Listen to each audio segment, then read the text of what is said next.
Bienvenue sur Afro Info 243. Nous sommes dans Actu Sport de partout nous regarder à travers le monde. Nous parlons des Léopards de la République démocratique du Congo dans ce tout premier numéro de la semaine. Le rassemblement des Léopards pour la double confrontation RDC-Maroc déjà a commencé ce lundi 21 mars 2022 à Kinshasa. Qui sont ces joueurs congolais déjà présents dans la capitale congolaise? Vous en saurez plus dans cette émission. Les grosses performances des Léopards le week-end dans leurs clubs respectifs en Europe. À la clé, Cédric Bakambu qui était buteur avec Marseille, Yohan Wissa avec Brentford et d'autres Congolais que vous allez découvrir dans ce numéro de Actu Sport et d'autres actualités. Plusieurs surprises, mesdames et messieurs, ne nous quittez pas.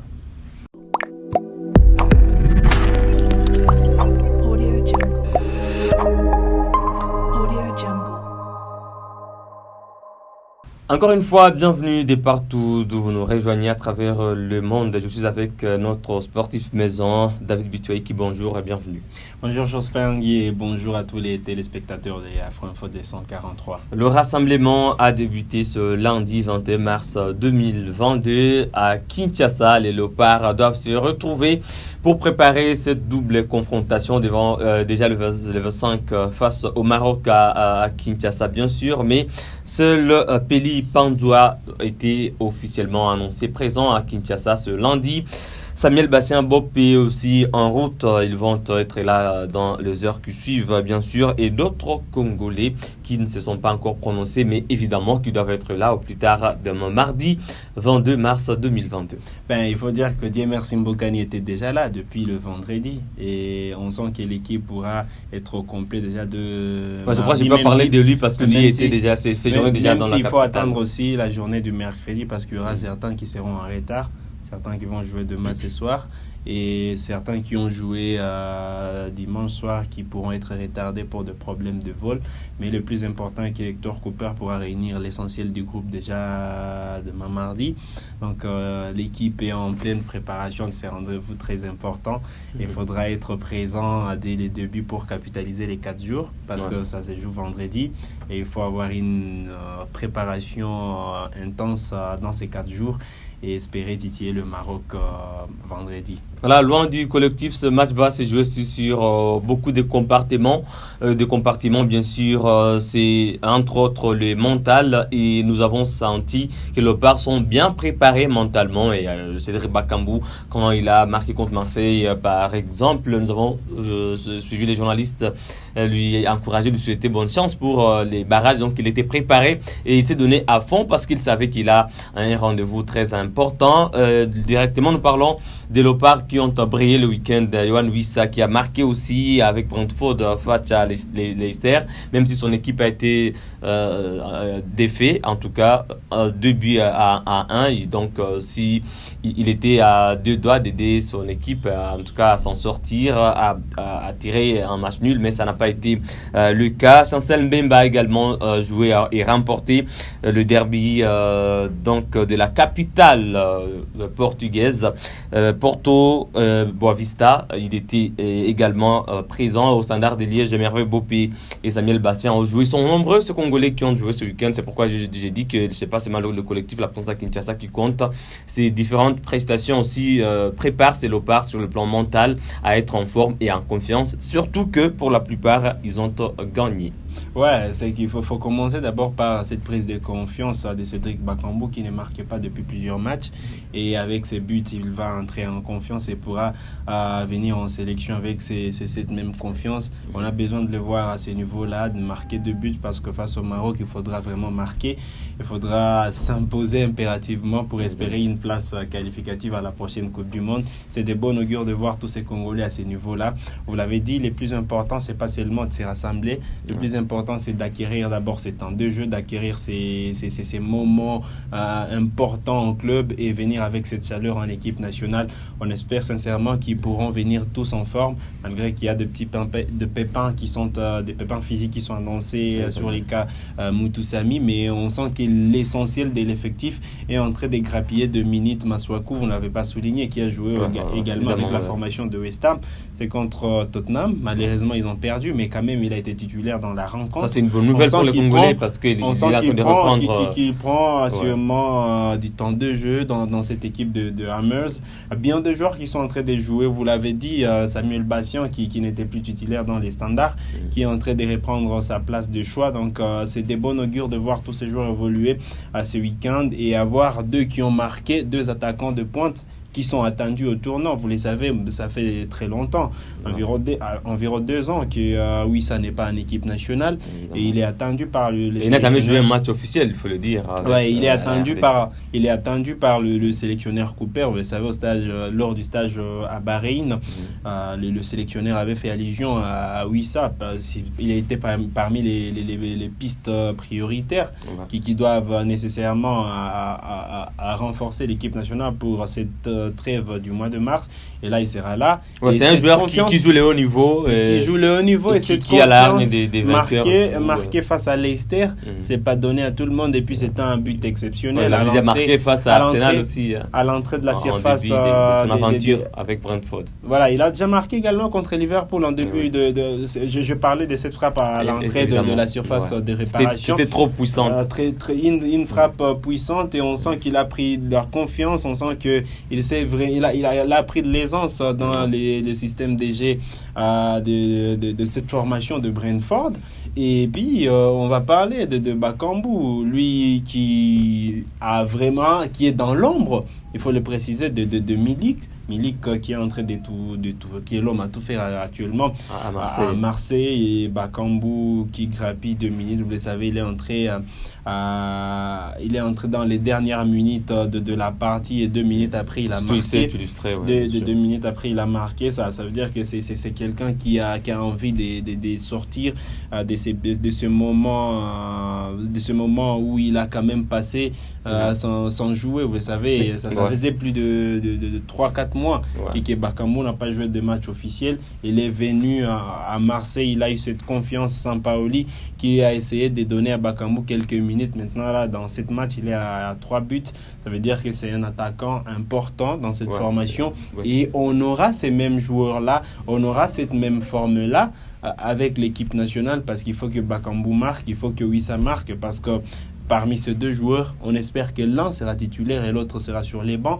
Et donc, il faut attendre ces joueurs-là à ces niveaux-là qui puissent avoir cette habitude-là de marquer. Déjà, quand un joueur est sur une bonne lancée, ça prouve à suffisance qu'il vient en équipe nationale avec cette même hargne, avec cette même envie de pouvoir qualifier l'équipe nationale. Voilà, nous allons un peu revenir sur leurs prestations. J'ai suivi les 2 matchs. Yohan Wissa a marqué sur une action un peu individuelle. Il était en confiance quand ses coéquipiers venaient de perdre la balle. Et il a pris la confiance et l'initiative de tirer fort. Mais Cédric Bakambu, c'était un jeu de triangle. Il a participé au spectacle et il a fait une très belle finition. Et comme vous l'avez dit, à chaque fois qu'il rentre, il montre que c'est un bon joueur, qui n'est pas là seulement pour marquer, il participe au jeu.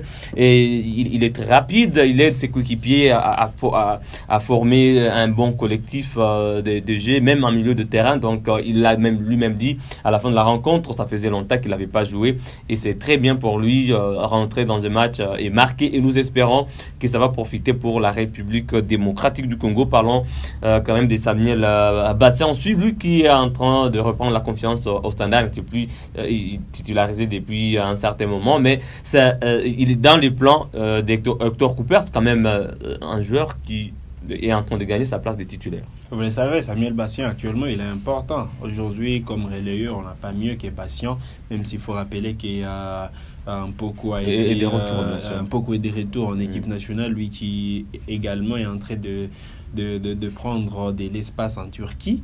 Mais voilà, ces postes-là, c'est jouera entre les deux joueurs. Mais je vois Bastien partir largement favori Mpoko parce que vous le savez, Bastien s'est installé lors des éliminatoires de cette Coupe du Monde. Ouais, mais voilà. Edo Kayembe, lui, ça combine bien en milieu de terrain. Voilà, Edo Ils sont Kayembe associés jouait à en Gaël casseur. Kakuta. Ouais, bien sûr. Edo Kayembe, Samuel Bastien, Gaël Kakuta. Ouais. Si on passe en 4-4-2, vous avez Edo Kayembe, vous avez Samuel Bastien, Gaël Kakuta et Théo Bongonda, pourquoi pas. Donc, il y a plusieurs solutions.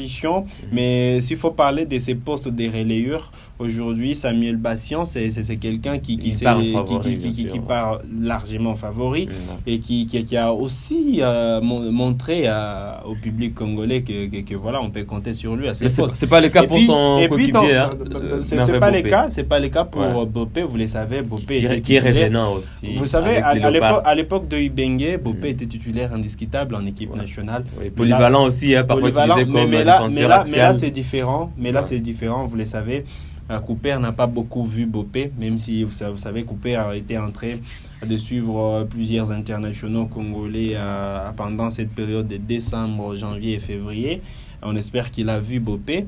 Bopé, lui aussi, qui est revenu de blessure, qui s'est imposé largement dans l'effectif du Standard de Liège. Mais voilà, ces postes-là vont se jouer beaucoup plus entre Mpoko et Samuel Bastien. Bopé, la concurrence se jouera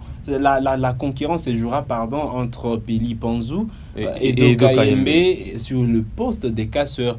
Mais pour le poste des relayeurs, je vois Bastien Mpoko partir largement favori. Voilà, mais si on compte aussi les niveaux des championnats, Edo Kayembe l'emporte sur malheureusement, Edo qui a un peu disparu, qui n'est plus titulaire à Watford. Vous le savez, il a grappillé 3-4 matchs quand il a été enrôlé au mois de janvier dernier. Mais ça fait un temps qu'il n'est plus titulaire. Mais si on voit la confiance à Kinshasa et l'expérience en équipe nationale, Bop est par favori parce que lui, c'est un garçon de Kinshasa. Bon, bien, même si Edo Kayembe, c'est le cas aussi, mais Bop a beaucoup plus joué au stade de Martyr avec d'abord le DCMP, mais aussi avec tout-puissant Mazembe. Il était un habitué de la sélection à l'époque de Florent Ibengue. Il a joué avec des équipes d'âge, avec les locaux, et au stade de Martyr, je pense que tu disais Merveille Bopé serait un meilleur choix. Moi, je pense qu'on ne devrait pas prendre beaucoup plus de risques. Moi, je pense il y a déjà une philosophie en place. Cooper qui a installé une nouvelle philosophie. Et cette philosophie, elle s'est faite alors que Edo Kayembe était là. Vous le savez, Edo a commencé la campagne des éliminatoires alors qu'il n'était pas titulaire. Il a fini la campagne titulaire. Ça veut dire que Cooper a vu quelque chose en Edo Kayembe et ça ne sera pas surprenant s'il commence le match. Voilà, tout le match, nous allons laisser sans oublier aussi l'implication de Pili Panzou. On peut parler des joueurs, mais Peli, ça reste un joueur important quand il joue en équipe nationale. Ce ne sera pas sa première. Il a beaucoup joué de matchs d'exhibition et ça reste un joueur important. Il a finalisé les démarches administratives à Kinshasa. C'était en décembre dernier. Et aujourd'hui, il est éligible en match officiel avec la RDC, donc il sera important également sur ces postes des casseurs. Donc on a beaucoup plus de choix. C'est bien pour l'abondance. L'abondance elle est bonne pour l'équipe nationale parce que là il y a beaucoup de choix. C'est un défi aussi pour le staff technique. On ne sera pas surpris de voir Bopé titulaire. On ne sera pas surpris de voir Peli ou alors Edo Kayembe à ce poste-là. Voilà, peut-être c'est au niveau de l'attaque qu'il y aura un peu une place de choix pour certains et des doutes pour d'autres, parce que si on utilisait le 4-4-2 comme vous l'avez dit, on peut placer Mbokani et Bakambu encore comme c'était le cas, mais là avec les arrivées de Yohan Wissa et Théo Bongonda et Meshak Elia, le dispositif technique peut être changé, tactique et tout, mais nous espérons que nous aurons la meilleure équipe. David, nous allons laisser la balle dans les camps de nos téléspectateurs qui sont aussi des observateurs, qui nous disent aussi en commentaire ce qu'ils pensent déjà de cette équipe, parce que nous pourrons revenir rapidement sur les joueurs sélectionnés. En tout cas, il faut dire que presque toutes les cartouches qu'on entendait sont là. En attaque, on a Yohan Wissa Yannick Bolassier, Meshak Elia, il y a Teobongona, Ben Malango, Cédric Bakambu, Dieu merci, Mbokani, Ninskes Kebano également là, en milieu de terrain. Nous avons Samuel Bastien, Peli, Panzou, Merveille, Bopedo, Kayembe, Gaël Kakuta, Paul José, Mpoku. Ils sont presque tous là, même si les cas Samuel Moutoussami reste un peu incertain parce qu'il a été blessé avec son équipe le week-end. En défense, nous avons en tout cas celui qui était appelé le patron, Marcel Tistran, mais est actuellement Chancel Mbemba qui est élu par presque beaucoup des rédactions sportives congolaises comme le meilleur lopard du moment, même s'il est défenseur. Avec Porto, il assure. Nous avons Christian Luinda, Macris, Mavinga, Vital Antimba, Glodingonda, Muzinga. Nous avons Jordan Ikoko et Mukoko Amale. Donc nous avons presque tous les joueurs qui étaient attendus. Seul Katompa qui était blessé, aussi très attendu. Et donc parmi les grands absents, mais aussi Brita Sombalanga, lui qui a en tout cas une très belle cote actuellement avec 12 buts marqués. Bon, malheureusement il ne sera pas là, mais il y a d'autres choix comme vous l'avez évoqué, Cédric Bakambu, c'est l'un des joueurs et puis c'était compliqué de laisser un joueur comme Ben Malango, vous le savez, qui a participé largement à la qualification de la RDC à ses tours. Et puis ça s'est joué entre Ben Malango et Dieu merci Mbokani. Ça s'est joué entre Ben Malango, Dieu merci Mbokani, Yohan Wissa, Cédric Bakambu. C'était les quatre noms. Donc l'un devrait laisser la place à Brit. Mais voilà, vous le savez, Brit n'a pas participé à la campagne, donc il n'était pas déjà dans le plan de couper. Et là, Ben a surpris plus d'un lors de la campagne des éliminatoires. C'était difficile, même si il a perdu quand même le rythme. Lui qui est resté à 8 buts avec sa formation d'Al-Sharia. Mais bon, c'est pas quand même le titulaire des postes, hein, même si ça reste un bon joueur. C'est pas les titulaires des postes, ça reste un bon joueur. C'est là que aussi l'arrivée de Wissa entre en jeu. Vous savez, Jackson Mouleka a été écarté, Wissa a repris sa place. Et Wissa, il reste, comme je l'ai dit, des joueurs importants en sélection, et Cooper a misé beaucoup plus sur la présence de Yohan Wissa. Et puis les gens sont en train de parler de cette présence de Yannick Bolassier. Vous le savez, c'est une consécration qui doit être faite en présence de Bolassier. Ça fait un temps qu'il est là, depuis 2013. Ouais. Depuis 2013, c'était cette rencontre face à la Libye. À Bolassier, il est important aujourd'hui. On est à cette phase de transition. Parce que si on loupe cette qualification, si on obtient cette qualification, il y aura cette transition et des joueurs qui ne seront plus appelés en équipe nationale. C'est sûr qu'aujourd'hui, il ne faut pas se voiler la face. Bolassier a perdu plusieurs qualités qu'il avait. Son rythme. Mais il a connu beaucoup de difficultés dans sa carrière, c'est sûr, il a connu des difficultés. Mais aujourd'hui, laisser Bolassier à cette étape-là, là que l'équipe nationale a rendez-vous avec l'histoire, ça serait une erreur. Heureusement ça serait vraiment une trahison contre le choix de Bolassier. Il faudrait que Bolassier soit là, qu'il vive ces moments. Parce que moi, je me dis, je ne suis pas en train de prédire, mais Bolassier est en train de vivre ces dernières heures en équipe nationale. Il faudra qu'il puisse participer à ces rendez-vous historiques. Il n'est pas le seul, c'est le cas de Dieu merci Mbokani aussi, qui est l'un des doyens actuellement. David, ça sera tout pour cette émission. Je rappelle que le rassemblement a commencé ce 21 et nous attendons d'autres lopards le 22, peut-être le 23 aussi. Nous l'avons dit, l'important c'est qu'ils ont été performants en club le week-end, et ça a fait du bien à tout le supporter congolais, l'opinion sportive congolaise qui attend beaucoup d'eux. Donc le match va se jouer, le match aller le 25 mars 2022 à Kinshasa. Ça sera sous les coups des 16h, donc 17h à l'est de la République démocratique du Congo. Merci David pour votre intervention et participation dans cette émission. Donc on se retrouve encore avec nos téléspectateurs très bientôt. Ouais, on se retrouve déjà demain parce qu'il faudra qu'on puisse accélérer de production pour mettre au parfum tous nos téléspectateurs. On espère qu'on va se retrouver demain avec de nouvelles informations. Voilà, nous avons parlé de cette liste de 28 joueurs dernièrement. Donc tu voulais avoir d'autres précisions, cliquez juste ici sur cette vidéo et vous aurez d'autres informations. Laissez-nous un j'aime et surtout un commentaire, votre point de vue au sujet de ce groupe de Hector Cooper. Toujours pronostiqué, on ne sait jamais. Peut-être il y aura toujours des surprises pour vous et ça nous fera à tous du bien. À très bientôt pour un autre rendez-vous.